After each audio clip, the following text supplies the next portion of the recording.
რა ხდება რა პროცესია? მოდი ჯერ თან ჩამოვაყალიბოთ ეს მოთხოვნებისაც ვიტყვი, იმიტომ რომ რატო გაჩერებული მაგაზე ჩვენ დეტალურად ძნელი სათქმელია.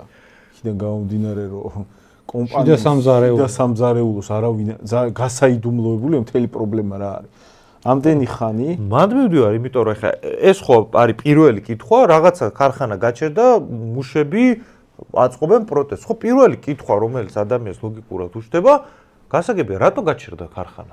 ხო, და მაგაზე პასუხი არ გვაქვს, იმიტომ რომ ხო ის აუცრება, ხელშეკრულება არ არის საჯარო. ცნობილი გარკვეული არ არის არც ხელშეკრულება, არც ზოგადად რა პრინციპით ფუნქციონირებს ეს საწარმო მოთხოვნები, რომელიც აი ესე აქტიურად განიხილება ხოლმე, არანაირი ეს ჩამოყალიბებული პასუხები საზოგადოებისთვის, რომ გარკვეული იყოს რა პასუხს აძლევს ხელისუფლება ამ ყველაფერზე. ხელისუფლების ის მართველი რგოლი, რომელიც ამ კომპანიაშია, მართველი რგოლიც ხელისუფლების მიერ დანიშნული ჯგუფები იყო, რომლებსაც თითქოს უნდა დაერეგულირებინა წლების განმავლობაში ვითარება, ოღონდ არ დაარეგულირება. რა მოგებას იღებს ეს კომპანია, რა არის გასაღების მიმართულება, რა სირთულეებია ამასთან დაკავშირებით, რა გრჩება ჩვენ აქედან, რა წილი გრჩება, ვისია სინამდვილეში ვინ დგას ამ ყველაფრის უკან, იმდენად გასაიდუმლოებულია ეს ყველაფერი, რომ საბოლოო ჯამში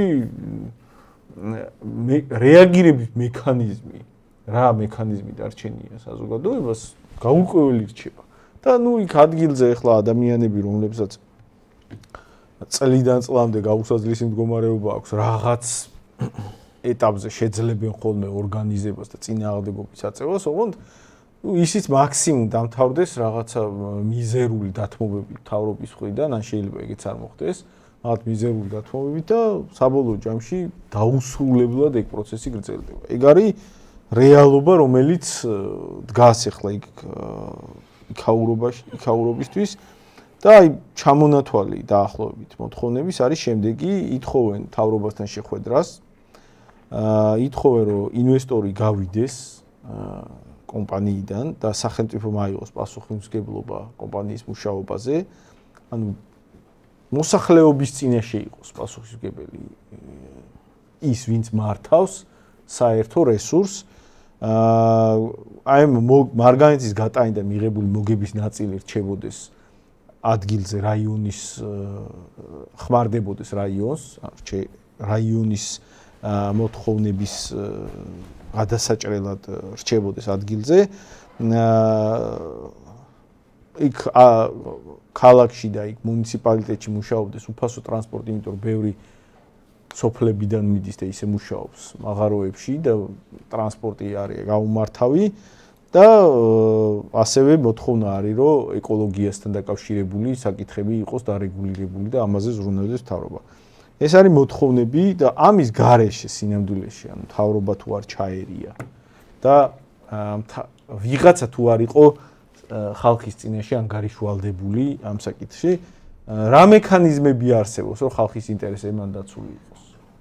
ანუ აი როგორ უნდა დაიცვა. კაი, მოდი აი კომპანია, მისი საკუთრებაა, ანუ გეუბნება მეორე მხრიდან მეგრე დაალაგა.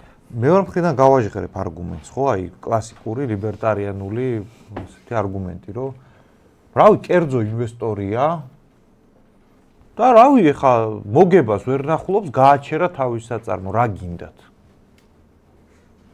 ხო და აი კერძო ბიზნესია რა, იმისია და ხო, ანუ გააჩერა და აღარ უნდა მუშაობა და ვინ გეკითხება თქვენგან სახელმწიფოს, ეგრეც ხო აყენებს ხალხს. ხო და მასე თუ მაგ პრინციპებს ავიღებთ პრინციპებად, ხო. მაშინ ვერაფერს ვერ მოედავებ.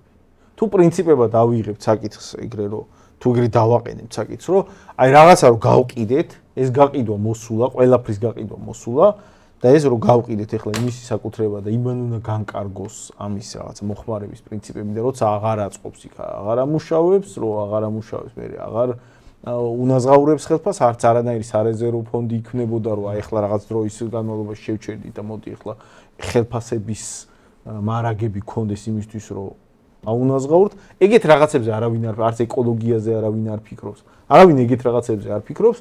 ეგრე თუ მაგ პრინციპებით ვალაგებთ, ხო, მაგის უფლება ექნება ინვესტორს. კაი, მაგაშია სინამდვილეში. ესე იგი, თუ ჩვენ იმ ოფიციალურ, ესე ვთქვათ, რაც გამოცხადებული გვაქვს ეკონომიკურ სტრატეგია და პოლიტიკა ქვეყნის იმას გავყვებით, დიდად ვერ ხერხდება ვერაფერზე მომოდაება, ანუ ოფიციალური პოლიტიკა გვაქვს სინამდვილეში არასწორი, იმიტომ რომ მთელ რიგ აი ესენი ხო ყველაფერში ევროპულ გამოცდილებას იხმარენ ხოლმე.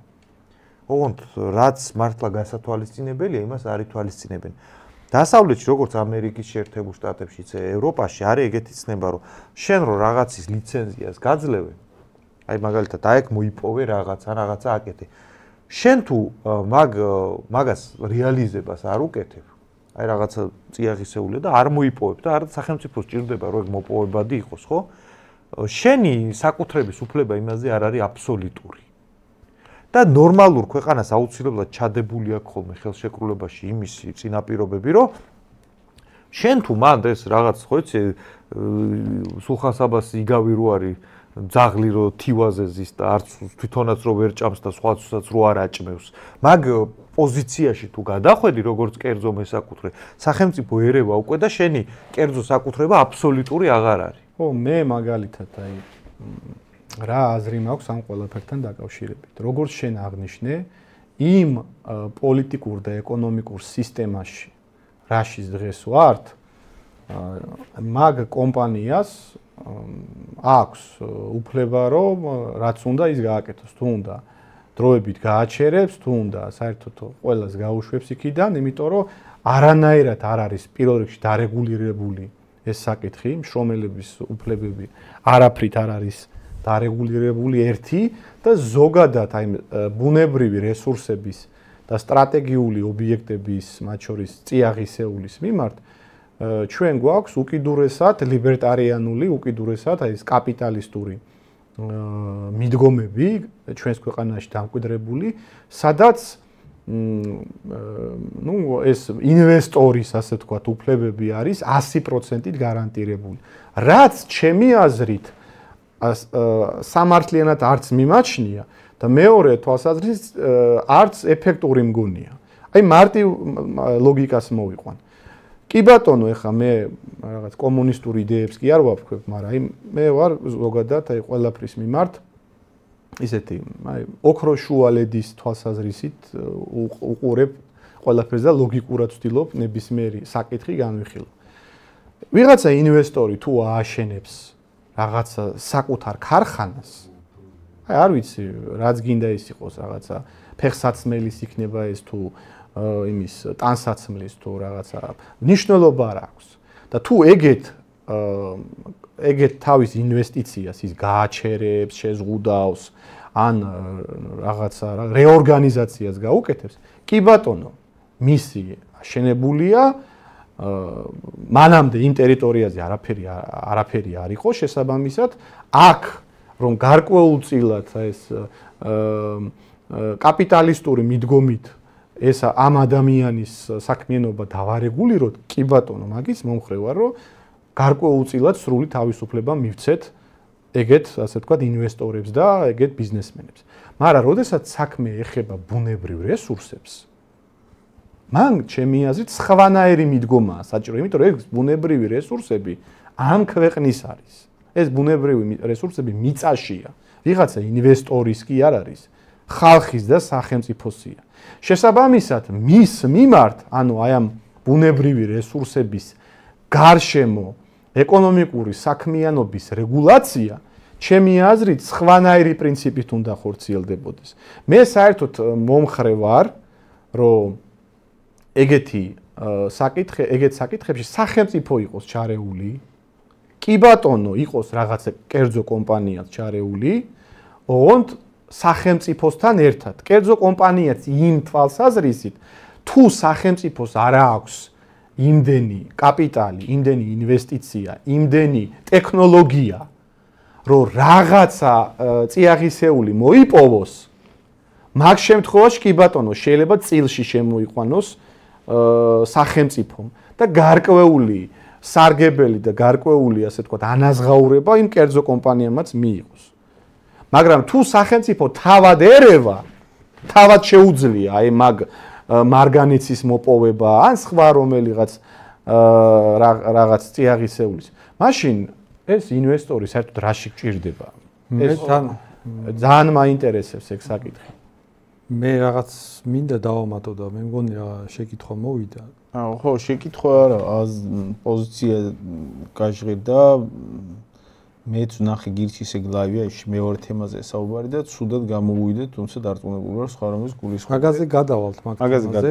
მაგაზე. ეხა მინდა გავაგრძელოთ იმაზე, რომ აი ზოგადად ეს მაგალითი, რაც პროტესტი არის დაწყებული, მაგ თემაზე არის მნიშვნელოვანი რა, რომ თვითონ მოთხოვნები, რაც პროტესტის მოთხოვნები, რაც არის დაყენებული, მაგ მოთხოვნებს თავიდან ბოლომდე ვიზიარებ იმ გაგებით, რომ მართლაც სახელმწიფოს უნდა იყოს და მართლაც პასუხისმგებლობას მაგ შემთხვევაში უნდა იღებდეს სახელმწიფო და ძალიან საინტერესო რატოა ეს შემთხვევა ზოგადად. აი რომ დავაკვირდეთ, როცა საუბარი არის პროტესტზე რაღაც რეგიონში ქართველების პროტესტია, ხო?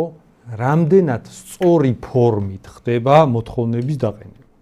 და ამ პროტესტს სინამდვილეში ხელისუფლება უპირისპირდება რანაირი პოლიტიკით და რანაირი პოლიტიკას ატარებს ასეთ შემთხვევაში. აი ამ პროტესტს რაღაცნაირად აი ჩააცხრობს, გაწელავს, დაღლის თუ რაც ქვია მაგ პროტესტს.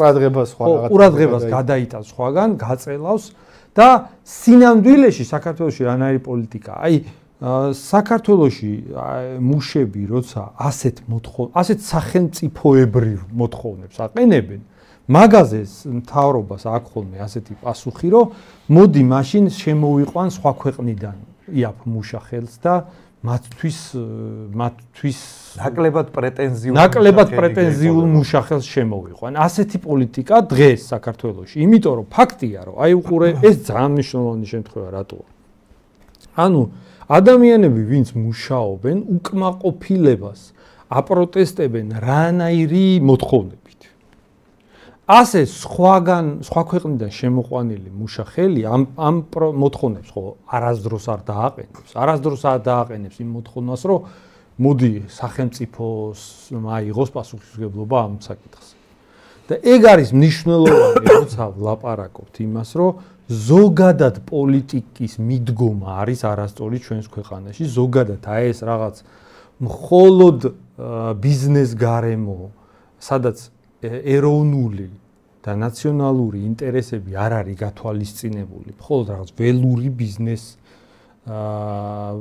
გარემოა გათვალისწინებული, ეგ არის ძალიან დამაზიანებელი მიდგომა, სადაც იჩაგრება ხალხი, სადაც ადამიანები რაღაც ძალიან რთულ პირობებში მუშაობენ და როცა ისინი აპროტესტებენ, მათ უპირისპირდება პოლიტიკა ისეთი, რომ კაი თქვენ აპროტესტებთ, მაშინ მე საერთოდ ეხლა ისეთ პოლიტიკას გავატარებ, რომ სხვა ქვეყნიდან შემოვიყვან იაფ მუშახელს.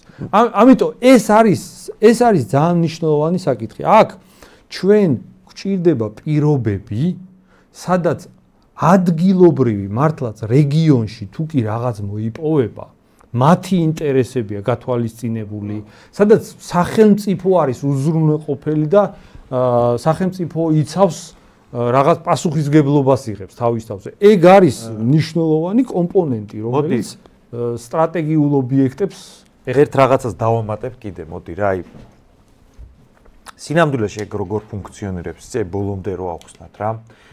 ძალიან კომფორტულია ეხლანდელი მდგომარეობა, რატო იცი?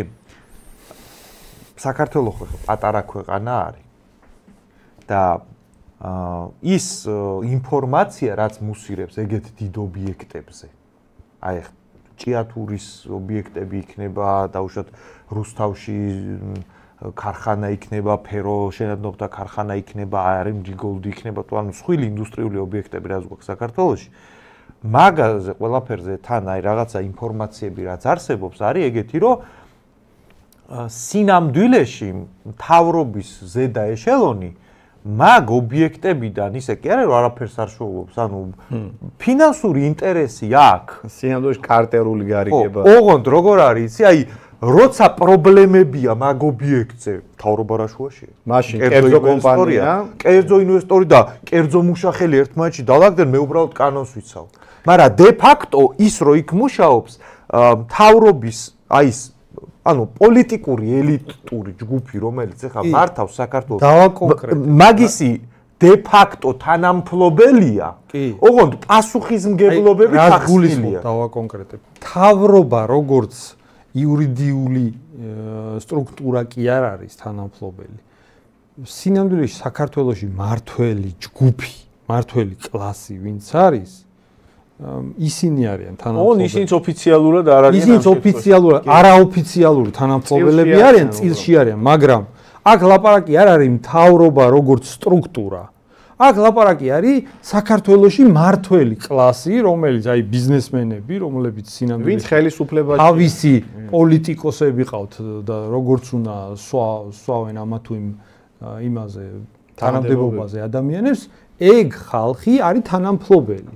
ანუ მან როგორ ადგა საკითხი ახლა იგივე უსმენდი მე გამოსვლებს მიტინგზე და ბევრი გამოსვლელი იძახდა რომ იმედი მაქვს რომ მთავრობა მოგხედავს, გადმოგხედავს რაღაცა იქნებ გავაგონოთ ხმა და ასე შემდეგ. ნუ ბევრი ცხადია ამ თემის მიმართაც სკეპტიკურად იყო განწყობილი, მაგრამ ეგ იმედები ცოტა როგორ გამოიყურება, იცი, თვითონ მაგ კომპანიის მართველი რგოლი მთავრობის დანიშნულია, მართველი რგოლი ერთ-ერთი პროტესტის საპროტესტო აქციების დროს მოთხოვნა იყო რომ მთავრობა ჩაერიოს და მართველ რგოლად მთავრობის მიერ წარგზავნილი ხალხი დასვეს სპეციალურად, რომ აი აგერ ოღონდ არაოფიციალური თანამდებობის პირები, არა მთავრობის მიერ წარგზავნილი ხალხი, რომ აგერ ჩვენი ნდობით აღჭურვილი ფიგურები არიან ესენი და ესენი ისე წარმართავენ, რომ ჩვენთან ექნებათ კომუნიკაცია. ერთი, ან მთავრობა მონაწილეობს თავისი ნდობით აღჭურვილი პირების სახით და მეორე ასეთი კომპანიების შემთხვევაში შეიძლება აი ქაღალდზე იყოს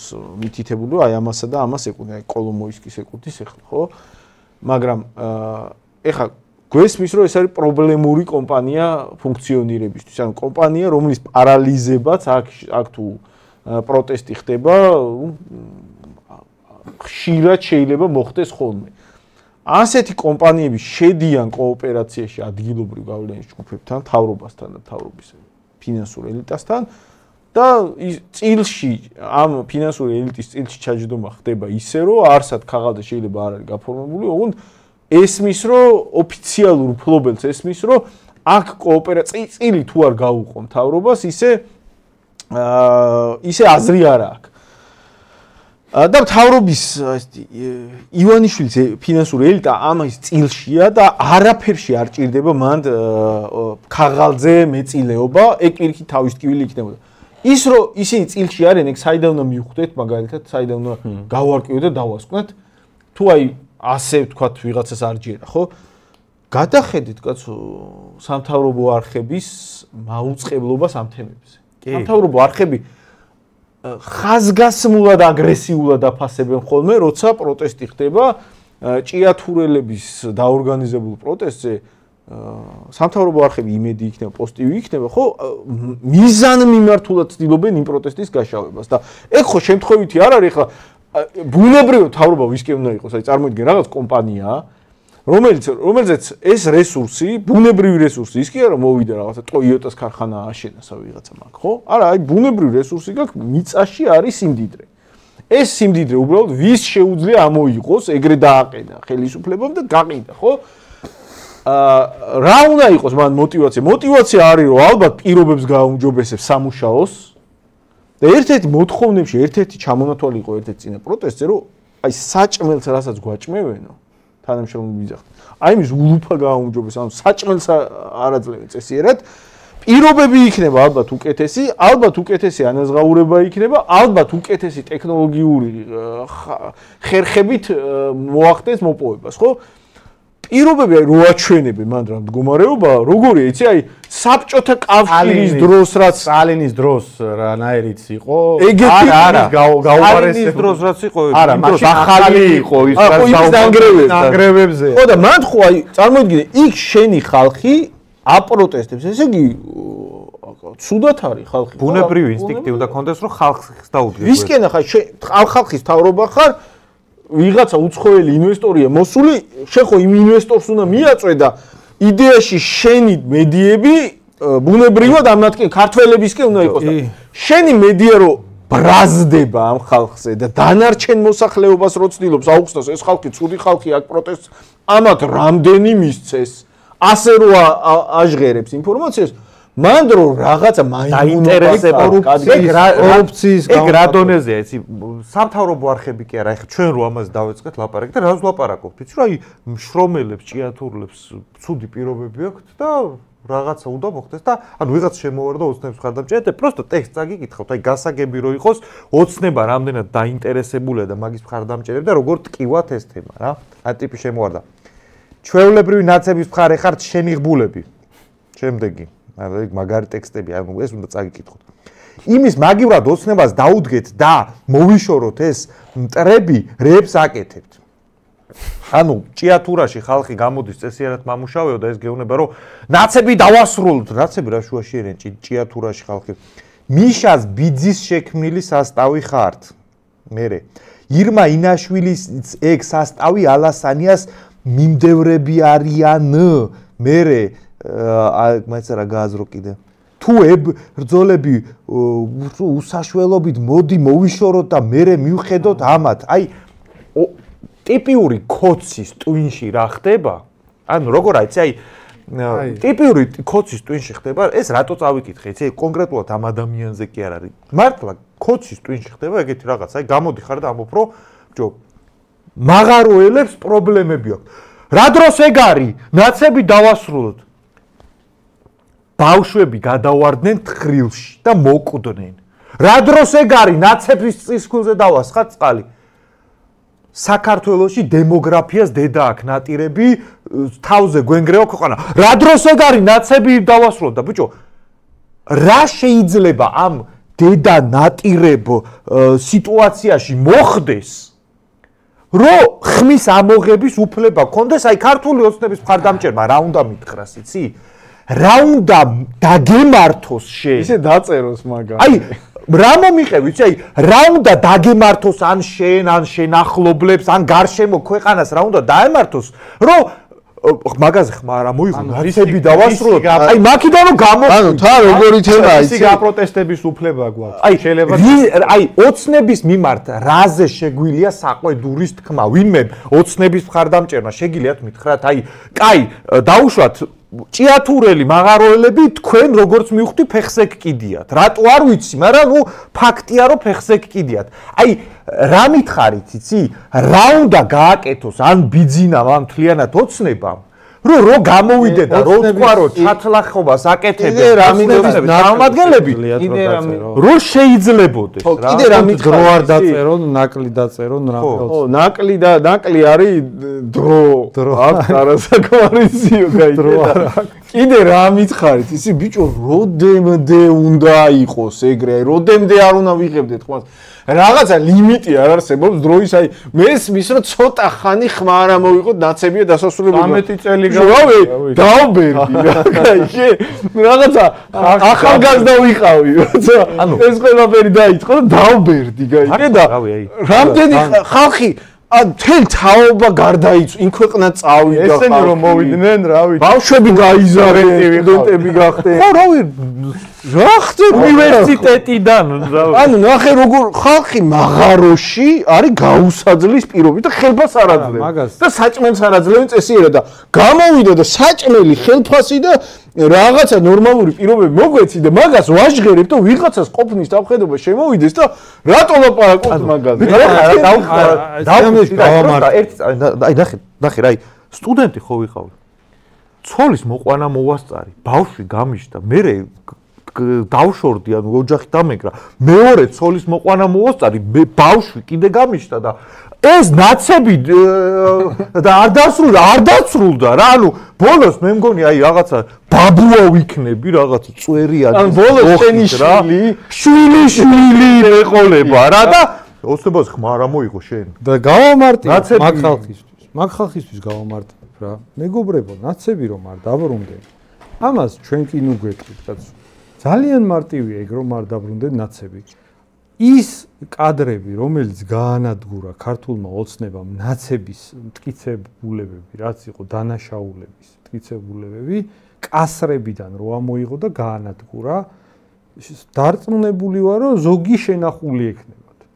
თუ შეიძლება მოთხოვეთ ამ თქვენს ქართულ ოცნებას ეს კადრების გამოძიება და გასამართლება რა, ჩვენ ლაპარაკობთ ქვეყანაში არსებულ პრობლემებზე და ასეთ სისულელეებს დავანებოთ თავი, თუ კი ვინმეს მართლა ნაცების დასრულება უნდა, ეგეთი რაღაცა მოთხოვეთ თქვენ საყვარელ ქართულ ოცნებას, რომელიც კადრების თვითონ გაანადგურა, ის კადრები სადმე მოიჩხრიკოს, კიდევ ექნება და გამოიძიოს და მიყვეს მაგ პროცესს როგორც საჭიროა და ესე რაღაცა ხელფასზე მყოფი ხალხი შემოვარდნენ ხოლმე კომენტარებში და წისქვილზე ნუასხავთ წყალს ასე დონეზე ნაცების დამთავრებას, მოდი ნუ მოვიტყვებ თავს. ეხლა რაც შეეხება მართლა პრობლემას დაუბრუნდეთ ისევ რაც შეეხება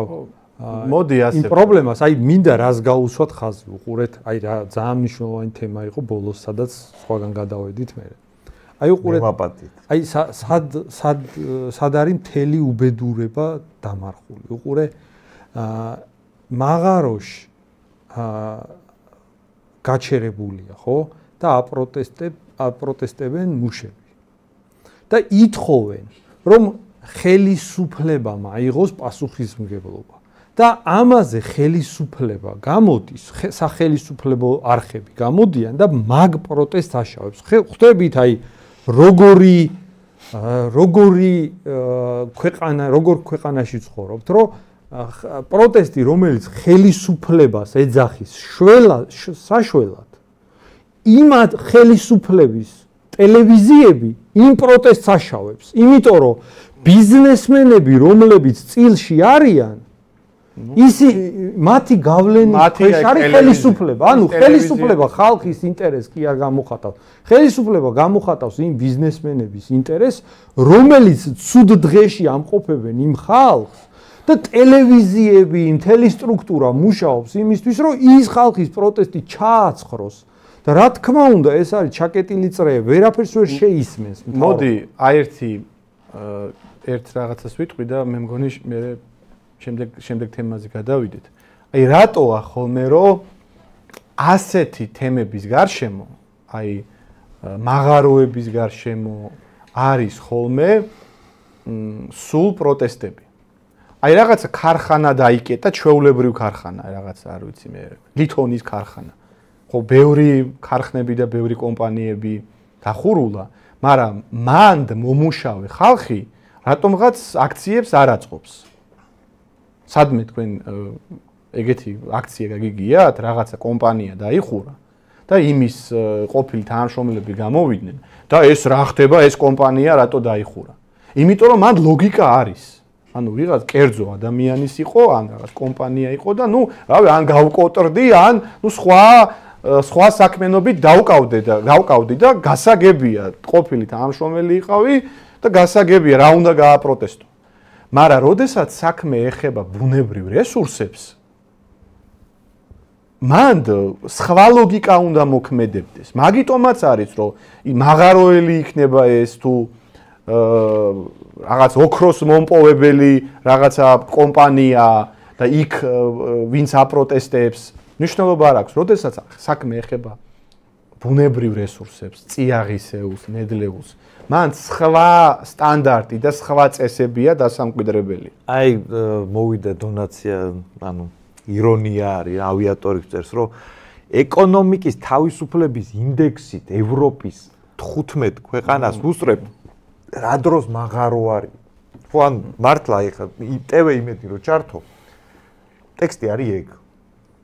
ეკონომიკის თავისუფლების ინდექსში იცი რომელი მაღარო. რა ბიჭო, რავი, აი ჭიათურელ მაღაროელს მაგრად ფეხს ეკიდია. მაგაზეს რომელ ინდექსში მე რამდენი ადგილზე ვარ, ერთი ის იცის, რომ ხელფასი არა უღია, თვეებია. ეგ პირიქით პრობლემაა, ან ნახე, აი ეს ინვესტორი, რომელმაც ხელში ჩაიგდო მაღარო, იმის თავისუფლების ინდექსი არის მაღალი. ხო და იმას არავინ არ უნდა შეექო. ეგ უნდა დაჩაგრონ ხალხი და ეგ კარგი კი არ არის. მაგრამ კიდე მაგაზე მაქვს აი მიშას დროინდელი ეგეთი სახალხო პასუხი იყო ხოლმე აბა ასფალტი ვჭამოთ ხო იცი აი აბა გზები ვჭამოთ ანუ მიშაც ხო მაგას ამბობდა რომ აგერ მე გზები დავაგე ჩემ მე რო მოვედი ელექტროენერგია გაჩნდა ეხლა არის აბა ინდექსი ვჭამოთ ხალხო რა ვიცი ეს ხალხმა თუ არ იგზნო რა თქმა უნდა თქვენი რაღაცა ციფრები და გრაფიკა